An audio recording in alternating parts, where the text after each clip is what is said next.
Hello people, hope you're good. So in this short clip, I'm gonna be just taking a walk around a town that I used to work in Rotherham, and tell you a little bit about the work that I did there, because I have mentioned about working with homelessness, working with addiction. So it's just a short one based on some of my observations and experiences. So yeah, enjoy. Have a beautiful day. As far as rundown goes, check this out. That's in the centre of the town. It's been like that for a long time. Next door to these lovely old buildings. So I'll just take a walk, have a look in this church.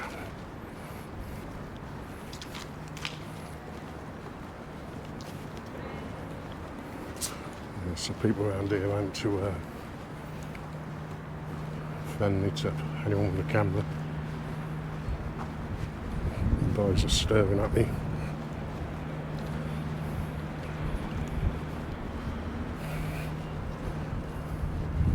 Yeah, that's a big old building. So we'll go in there and have a look. Yeah, it's very cold, very desolate. Have you ever heard this song? Not a lot of people around. Not a lot going on.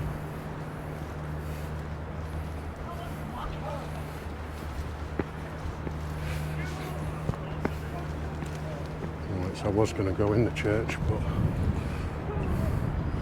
the big old doors are shut.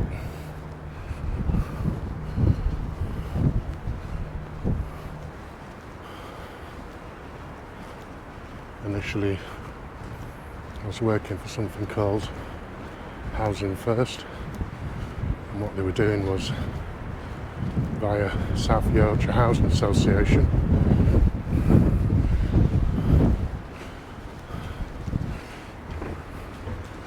We were getting some nice muriels. They were finding buildings which they weren't really able to let due to maybe social problems on the street. So if they couldn't keep tenancies in these buildings, they'd give them to our organisation and we'd fill them with the most chronic, drug addicted homeless person in the town. Put one person in the building with everything from knives and forks to washing machines and sofas and carpets. But that was the only material things. Then we gave them some very good support in the way of a key worker. The key worker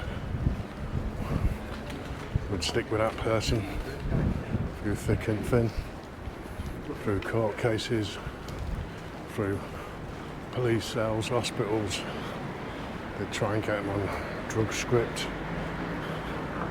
at the drug and alcohol services, which I'll come on to later. So yeah, it was a full wraparound service, but unfortunately it failed a lot of the times because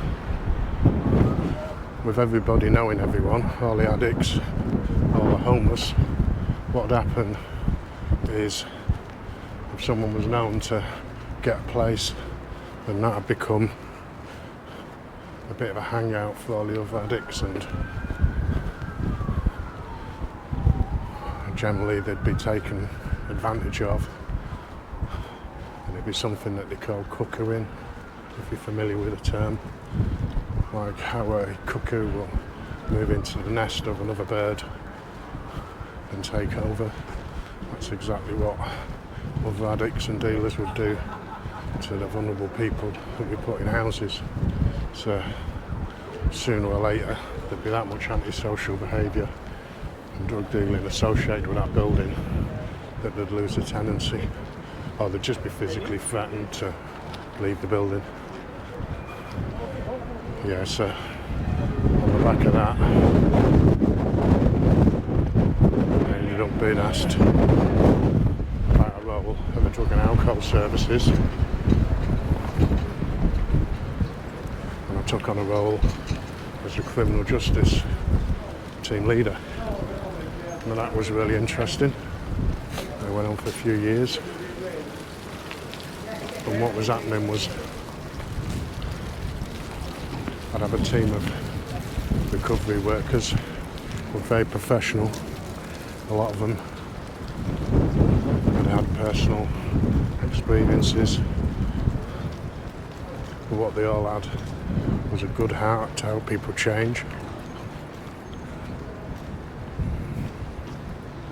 and some very good training on the realities of life in the UK when you're in these situations. So yeah, the aim was to try and get these people stabilised, some kind of routine, so we'd work alongside the housing providers like the one I'd worked for previously. We'd do our best to get them on what we call scripts, prescription, mainly methadone, but a lot of people failed the methadone because there's a lot of consistency required to stay stable on a methadone script. So firstly, it doesn't help if you're doing what you call polydrug use, which is using government dispensed drugs, methadone or buprenorphine or other forms of legal government issued opioids.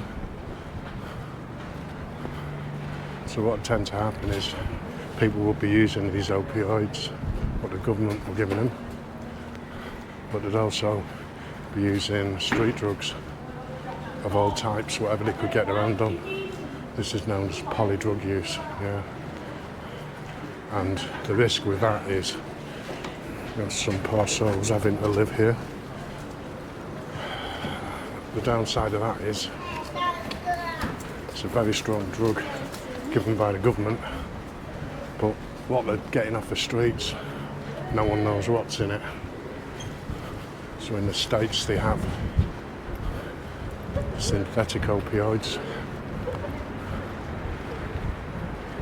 namely fentanyl. We have similar things here, so the strength of what they're taking is an unknown factor.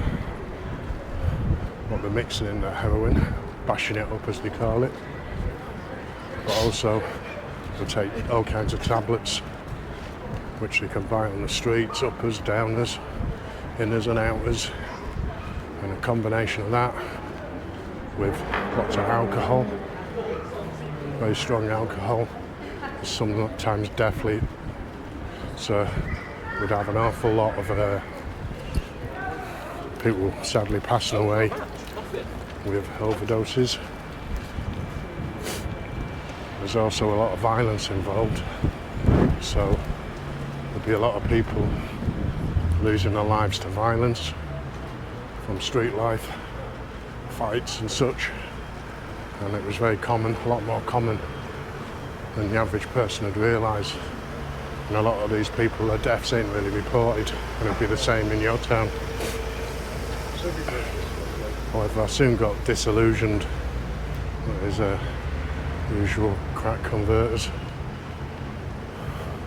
vlogger's dream. Get your cameras and your drones. Yeah, so I got a bit disillusioned because there were some common sense things that we could have done to help people make a recovery. However, that wasn't always done. And if people were, I don't know, a day late picking up their script because the average person may lose track of time and be an hour or two in front or behind, well, a person addicted to hard drugs and the lifestyle that goes with it won't be a day, an hour or two in front or behind. There'll be days or even weeks in front or behind. So they quite literally don't know what day it is. So they miss picking up a script from a chemist or an appointment with a recovery worker, which means the script is stopped. Generally having to wait for another appointment to get put back on a script. More urine tests, screenings. And in that time, they're withdrawing obviously because they've not got the methadone. So they will go hell for leather on the street drugs. And that's a big part of the overdose. So I'm not saying I ever had an answer. But part of the answer's got to be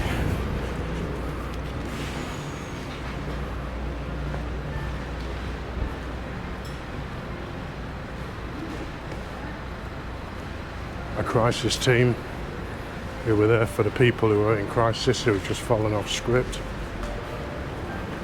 I don't know, there's got to be an answer, but I didn't have it. But yeah, I had lots of fallouts with senior management and probation officers and head of councils and South Yorkshire police,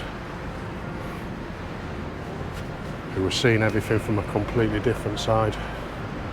So yeah, that's why I ended up getting a bit disillusioned with the amount of funerals I ended up at and the arguments I was having with the other service providers and professionals.